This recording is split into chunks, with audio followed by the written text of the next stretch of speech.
अस्सलाम वालेकुम dear friends, कैसे हैं आप सब।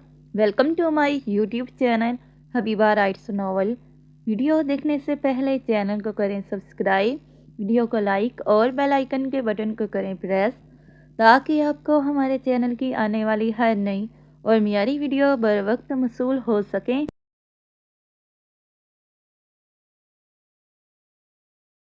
आज हर जगह बस अंशा ही छाई हुई थी, चाहे वो टीवी चैनल्स हो, अखबार हो, इंस्टा, फेसबुक, ट्विटर, कोई भी ऐसी जगह नहीं जहां पर अंशा की न्यूज़ ना आ रही हो। कोर्ट का फैसला कल पर मुलतवी किए जाने से अवाम गम और गुस्से का इजहार कर रही थी कि जब सब कुछ साफ साफ जाहिर हो गया है कि आसफ नियाजी ही मुजरिम था जिसने इस मुल्क की ना जाने कितनी बेटियों को बेआबरू किया था, तो ऐसे में अंशा ने इसे मारकर कुछ गलत नहीं किया, तो फिर अदालत ने इसे आज ही रिहा क्यों नहीं किया। इसलिए वो अपने गुस्से का इजहार करते हुए रोड पर निकल आए थे। आदमी तो आदमी, कॉलेज और यूनी के लड़के और लड़कियां भी भरपूर एहतजाज का मुजाहिरा कर रही थी। अर्शमान ने सीधे घर आकर गाड़ी रोकी और बिना इसकी तरफ देखे अंदर दाखिल हो गया। अंशा और अर्शमान जब घर पहुंचे तो सारे घर वाले लाउंज में बैठे हुए थे। इन्हें आता देखकर सबसे पहले बेगम जवाद अपनी जगह से उठी और जल्दी से जाकर अंशा को गले लगा लिया। मेरा बच्चा, तुम इतना बड़ा दुख लेकर जी रही थी और हमें भनक नहीं लगने दी। कैसे तुम इतना कुछ सह रही थी और हमें देखो इतने दिन से हमारे साथ रह रही हो और हमें जरा भी पता न चल सका। वो भराई हुई आवाज में बोली। अंशा को लगा था कि सब इससे नफरत करेंगे क्योंकि इसकी वजह से इस खानदान का नाम भी मीडिया में काफी उछाला गया था, क्योंकि वो इस घर की बहू थी और डीएसपी अर्शमान खान की बीवी। इसलिए मीडिया, जिसे सच पता भी नहीं था, उन्होंने पब्लिसिटी के लिए इस खानदान को काफी बदनाम किया था कि इतने बड़े घर की बहू एक कातिल है और भी बहुत कुछ। इनके इस तरह माफी मांगने पर अंशा की आंखें भर आईं। इसने इन्हें जोर से गले लगाया। इसे महसूस हुआ जैसे कि इसकी मां ने गले लगाकर इसके सारे गम मिटाने की कोशिश की हो। आंटी, आप माफी मत मांगे, इसमें आपकी क्या गलती। इनफैक्ट गलती तो मेरी है जो मैंने आप सबसे सच छुपाया। अरे नहीं मेरी जान, तुमने कुछ गलत नहीं किया। तुम्हारी जगह कोई और भी होता तो यही करता। और वैसे तुम मुझे आंटी नहीं मामा बोलो, कितनी बार मना किया है। तुम मुझे बुरी सास बनने पर मजबूर मत करो, वरना तुम मेरा गुस्सा जानती नहीं हो। उन्होंने माहौल की संजीदगी कम करने के लिए मजाहिया अंदाज में कहा। ओके मम्मा, वो इनके गालों को प्यार से छूते हुए बोली। साहिल और गुल आज काफी खामोश थे और वो कोई लड़ाई और मजाक भी नहीं कर रहे थे। अचानक अंशा की नजर इन पर पड़ी तो वो 2 कदम चलकर इनके पास आई। क्या बात है, आज आप दोनों इतने खामोश क्यों हैं। कुछ नहीं भाभी, बस ऐसे ही। आप लोग मेरी वजह से काफी डिस्टर्ब हो गए हैं ना। अरे नहीं भाभी, ऐसा कुछ नहीं है। और आपसे ये किसने कह दिया। साहिल फौरन इसकी बात काटते हुए बोला। हाँ भाभी, ये ज़राफ़त सही कह रहा है और मैं तो इसलिए खामोश हूँ क्योंकि मैं कुछ सोच रही थी। अरे वाह बासी फूल, तुम सोचती भी हो, दिमाग है तुम्हारे पास कुछ सोचने के लिए। तुम चुप करो ज़राफ़े, मैं तुमसे बात नहीं कर रही और तुमसे करना कौन चाहता है। सूखा हुआ फूल हो तुम। साहिल के बच्चे, मैं तुम्हें गंजा कर दूंगी। हाय इन्ना वड्डा जुल्म मेरे मासूम बच्चे पर। हाय एनी भी जालिम ना बनो गुल बावली, मैं तुम्हारा सर फाड़ दूंगी। ज़राफ़े दफा हो जाओ मनहूस, गुल आपे से बाहर होते हुए चिल्लाई।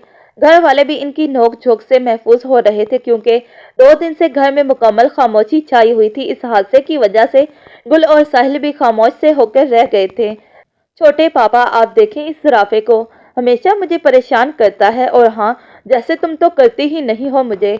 वो भी धू बुधू जवाब देते बोला। साहिल खामोश हो जाओ, नहीं तो जो तुमने अपील की है कैंसिल कर दी जाएगी। उन्होंने रिश्ते वाली बात का हवाला देते हुए कहा। कौन सी अपील छोटे पापा। तो कुछ नहीं, तुम जाओ, तुम्हारे जानने की बात नहीं है। क्यों नहीं है, मैं तो जानूंगी। बड़े पापा, गुल जाओ, देखो नायरा उठी के नहीं। मदीहा बेगम ने इसे वहां से भेजना चाहा और वो मुंह बनाते हुए चली गई। बेटा आप भी फ्रेश हो जाओ, थक गई होगी। इनकी बात पर इसने अस्बात में सर हिलाया और धीरे धीरे कदम उठाती अपने रूम की तरफ बढ़ गई। इसे अर्शमान की खामोशी काफी खिल रही थी। एक तो इसे मनाना नहीं आता था, ऊपर से अर्शमान पहली बार नाराज हुआ था, वो भी इतनी सख्त वाली नाराजगी। वो कमरे में आ तो गई लेकिन समझ नहीं आ रहा था कि कैसे बात करे। वो जिंदगी में पहली बार इतनी कंफ्यूज हुई थी। अर्शमान बेड पर बैठकर कोई फाइल रीड कर रहा था। इसके आने का कोई नोटिस नहीं लिया। वो चलती हुई बेड के पास आई और इसके चेहरे पर नजरें जमाए इसे मुखातिब करने की कोशिश करने लगी। वो मुझे तुमसे बात करनी है। बोलो क्या बात करनी है। वो बगैर इसकी तरफ देखे और फाइल को उठाए बोला। अंशा को इसकी ये बेइतनाई काफी खिली थी। इसकी आंखें पल में नम हुई थी। अर्शमान इसका हर अंदाज नोट कर रहा था, लेकिन वो इतनी जल्दी मानना नहीं चाहता था और ऊपर से मजा भी अलग से आ रहा था। इसने अपनी मुस्कुराहट होंठों में समेटी और संजीदा आवाज में बोला, अगर कुछ बोलना नहीं है तो यहाँ क्यों खड़ी हो? जाओ, मुझे काम करने दो। बेवजह डिस्टर्ब करने की जरूरत नहीं है, वो तुच्छ लहजे में बोला। इसके इतने सख्त लहजे पर अंशा की आंख पल में नम हुई थी। जा रही हूँ मैं यहाँ से, करो अपना काम। नहीं कर रही हूँ मैं डिस्टर्ब, वो नम लहजे में बोली और जाने लगी। 2 टके का ऑफिसर समझता क्या है अपने आप को? मुझे काम करने दो। जैसे सारी दुनिया का बोझ इसी पर लाद दिया गया हो। 2 मिनट बात नहीं सुन सकता था अपनी बीवी की? वह मुसलसल बड़बड़ाते हुए बोली जा रही थी, लेकिन इसकी बड़बड़ाहट इतनी भी कम नहीं थी कि वो सुन ना सके। इसका खुद का इसकी बीवी कहना अर्शमान को बहुत ज्यादा अच्छा लगा था। वो अपनी खुशी का इजहार भी कर देता, लेकिन वो तो नाराज था ना। वह ग्रे कलर की लॉन्ग कुर्ती पहने बहुत ज्यादा खूबसूरत लग रही थी, जिसकी वजह से इसका ध्यान बार बार इसकी तरफ भटक कर जा रहा था। इसे अपने आप पर कंट्रोल करना मुश्किल लग रहा था, इसलिए इसने इससे इतनी रूडली बात की थी। लेकिन इसे डांट कर खुद भी पछताया, क्योंकि इसकी आंखों में नमी इसे बिल्कुल भी पसंद नहीं थी। इसके जाने से इसका दिल अचाट हो गया। इसे पता था कि वह नायरा के कमरे में गई होगी और इसका जल्दी आना मुमकिन नहीं था। वो नायरा के कमरे की तरफ आई और दस्तक देकर अंदर दाखिल हुई तो देखा कि नायरा बेड पर मजे से बैठी हुई थी और शारेज मोबाइल में देखकर इसके बालों की पोनियां बना रहा था। अंशा को देखकर वो गड़बड़ा गया और जल्दी से इसके बालों की पोनी बनाकर उठ खड़ा हुआ। वो न नायरा से हो नहीं रहा था, इसलिए मैं बना रहा था। इसकी बात सुनकर अंशा के चेहरे पर मुस्कुराहट आ गई, जिसे इसने फौरन छुपा लिया। इसमें घबराने वाली कोई बात नहीं। नहीं तो मैं क्यों घबराऊंगा? आप लोग बातें करें, मैं अभी आता हूँ। अंशा को हंसी आ रही थी। अगर कोई शख्स देखता तो यकीन नहीं आता कि ये बिजनेस टाइकून शाहरेज खां है, जिसने झिझकना और घबराना कभी सीखा ही नहीं था। अंशा बहुत खुश थी कि इसकी बहन को इतना चाहने वाला शोहर मिला है। दीदू, मेरी तबीयत ठीक नहीं थी ना, इसलिए शाह ने मेरी पोनी बनाई। इसने अंशा को मुस्कुराते देखकर फौरन अपने शाह की साइड ली। ओह मेरी हनी, कब से इतनी बड़ी हो गई? अंशा ने इसके गालों को खींचते हुए कहा। मतलब? वो अपने शोहर की सफाई देने की नाकाम सी कोशिश कर रही थी। दीदू, मेरे गाल मत खींचे, दर्द होता है। अचानक से वो रुक गई। क्या हुआ नायरा, क्या कहने जा रही थी? इसने इसका चेहरा सामने करते हुए कहा। जब इसकी आंखों पर नजर पड़ी तो देखा कि इसकी कांच सी आंखों में आंसू चमक रहे थे। क्या हुआ मेरी जान, आप रो क्यों रही हैं? दीदू, आप इतनी तकलीफ में थी और मुझे कुछ पता ही नहीं था, वो हिचकियों के साथ रोते हुए बोली। ओह मेरा बच्चा, आपने इतनी सी बात के लिए अपने आप को बीमार कर लिया। दीदू, इतनी सी बात नहीं है, मैंने सब टीवी पर देखा। क्या तुमने कब देख लिया? और तुम तो कमरे में थी ना? इसे हैरानी हुई, क्योंकि शाहरेज ने कहा था कि वो रूम में इसके साथ ही रहेगा। तो इसने कब देखा? शाह रूम से बाहर गए थे, तब मैंने देखा टीवी में। दीदू, आप फिर जाओगी कल वहां और फिर वो गंदा वकील आपके बारे में पूरा पूरा बोलेगा। इसने आसफ नियाजी के वकील के बारे में कहा, जिसने अंशा पर इल्जाम लगाया था। ओह मेरी जान, कुछ नहीं होगा, आप परेशान मत हो और आराम करो। अंशा ने इसके गालों पर किस की और वहां से चली गई। अपने रूम में आई तो अर्शमान सो चुका था। वो धीरे धीरे कदम उठाती इसके पास आई और बेड पर इसके बगल में लेट गई। अर्शमान जो जाग रहा था, इसे बगल में लेटते देखकर फौरन करवट बदली और अंशा को अपने हिसार में ले लिया। इस अचानक हुई अवतार पर वह बुखला गई और इसके बाहों से निकलने की कोशिश करने लगी। नो, चुपचाप लेटी रहो, अभी तो कैद है जज्बों की आंधियां दिल में, हमारा जब्त जो टूटा कयामत बर्पा कर देंगे। अर्शमान ने इसे बाहों में कैद के गंभीर सरगोशी करते हुए बोला, जिस पर अंशा के बदन सनसनाहट हुई और वह अपना सांस रोककर इसकी कैद में बेहिस्सा हरकत पड़ी रही।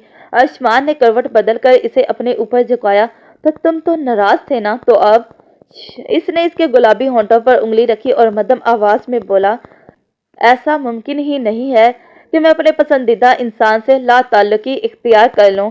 मैं कुछ पल नाराज रह सकता हूं, मगर फिर भी नज़रअंदाज नहीं कर सकता। मैं ये भी जानता हूं कि ज्यादा मुखलसी भी बाज़ औक़ात आप पर ही भारी पड़ती है, लेकिन फिर भी ताल्लुक़ को कायम रखने के लिए अना को हैराना गवारा करना पड़ता है। दिलबर, तुम्हें पता होना चाहिए कि तुम्हारे साथ ही मैं मुकम्मल हूँ, और जब तुम दूर होती हो मुझे यूँ लगता है जैसे मेरी ज़िंदगी बेफजूल गुजर रही है। तुम मेरी रूह हो, मेरी रूह का सुकून हो। मैं अपनी ज़िंदगी की हर सांस और दिल की हर धड़कन के साथ तुम्हारे साथ रहना चाहता हूँ और तुम्हारा बनकर रहूँगा। वो इसके कानों में मीठी सी सरगोशी करते हुए बोला। अंशा इसके लफ्ज़ों के सहर में खो गई, जैसे वो कोई जादूगर हो और इस पर सहर फूंक रहा हो। अर्शमा ने ऐसा से झुककर इसके नरम मुलायम पंखुड़ियों जैसे लब को अपने होंठों की गिरफ्त में ले लिया और अपने लबों की प्यास बुझाने लगा। अंशा, जो इसके लफ्ज़ों के सहर में खो गई थी, अचानक होश में आई और इसके कंधों पर नाखून धंसाकर इसकी कैद से निकलने की कोशिश करने लगी, लेकिन अर्शमान के फुलादी कैद से आज़ाद न हो सकी। अर्शमान को जब लगा कि इसका सांस बंद हो जाएगा तो ऐसा से इसके होंठों से अपने होंठ जुदा किए। आज़ाद होते ही अंशा लंबे लंबे सांस लेने लगी। दिलबर, ये तो सिर्फ ट्रेलर था, बाकी की पिक्चर कल रात आपके मनाने के बाद। अर्शमान अपने भीगे हुए निचले होंठ को अपने अंगूठों से साफ करते हुए बोला और एक आंख विंक की। अंशा तो इसकी इतनी बेशर्मी पर कड़कर रह गई। कैसा मनाना? तुम नाराज कहाँ हो? अब तो मान गए हो ना?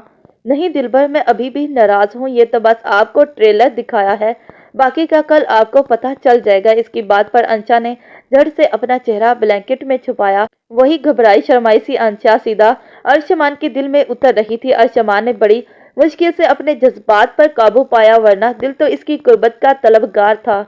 वह भी करवट बदल कर सो गई। सुबह सब नाश्ते से फारिग हो कर अंशा के साथ जाने के लिए तैयार खड़े, क्योंकि आज कोर्ट का फैसला किया जाना था, इसलिए सब इसके साथ जा रहे थे। कोर्ट में पहुंचे तो सब वहां मौजूद थे। इनके पहुंचते ही कार्रवाई शुरू हो गई। एक बार फिर से अंशा को विक्टिम बॉक्स में बुलाया गया और आसिफ नियाजी के वकील ने इससे जुरा शुरू की और इससे सवाल करने लगा, और इसमें से इस आखिरी सवाल पर यह पूछा गया कि इस टाइम तो कोई मदद न मिल सकी थी, लेकिन इस बार आपके पास तो बहुत बड़ा जरिया था कानून की मदद लेने का, तो फिर आपने अपने शोहर, जो एक काबिल भरोसा ऑफिसर हैं, आपने इनसे मदद क्यों नहीं ली? क्या आपको अपने शोहर पर एतमाद नहीं था? नहीं, ऐसी बात नहीं है। मुझे अपने शोहर पर अल्लाह के पास सबसे ज्यादा एतमाद है। मैं इन पर खुद से भी ज्यादा एतमाद करती हूँ। तो फिर क्या वजह थी कि आपने इन्हें इन्फॉर्म किए बिना इतना बड़ा कदम उठाया? मेरे इस कदम की वजह ये कानून खुद है। अगर मैं एक बार फिर कानून की मदद लेती और अपने शोहर को बताती तो ज्यादा से ज्यादा क्या होता? मेरे शोहर इसके खिलाफ सबूत इकट्ठा करते और इसे सलाखों के पीछे डालते, और फिर क्या होता? ऊपर से ऑर्डर आता और इसे रिहा कर दिया जाता। इसलिए ये कदम उठाया, और मेरे इस कदम के पीछे ज्यादा हाथ इस कानून का है, इसलिए यह कानून भी मेरा मुजरिम है। इसकी सारी बातें जज साहब ने गौर से सुनी और फिर फैसला सुना दिया। मिस अंशा ने आसिफ नियाजी का मर्डर किया, जो कि एक जुर्म है, लेकिन इन्हें मुजरिम बनाने वाला ये मुआशरा और कानून है। अंशा मीर को कानून से इंसाफ न मिलने की वजह से ये कदम उठाना पड़ा, इसलिए ये अदालत इन्हें बाइज्जत तरीके से बरी करती है, और कानून इनसे बहुत शर्मिंदा है कि कानून से इंसाफ न मिलने की वजह से उन्होंने ये कदम उठाया। हम सब आपसे शर्मिंदा है। अर्शमान की खुशी देखने लायक थी। वह बहुत खुश था। सारे घर वाले ही बहुत खुश थे। वो लोग जैसे कोर्ट के बाहर आए, लोगों ने इसे घेर लिया और इनसे सवाल करने लगे, लेकिन अंशा ने इनसे बस एक ही बात बोली, आप लोग जो जोशो खरोश दिखा रहे हो, ये उस टाइम दिखाओ तो लड़की को इतना ख्वार होने की जरूरत न पड़े।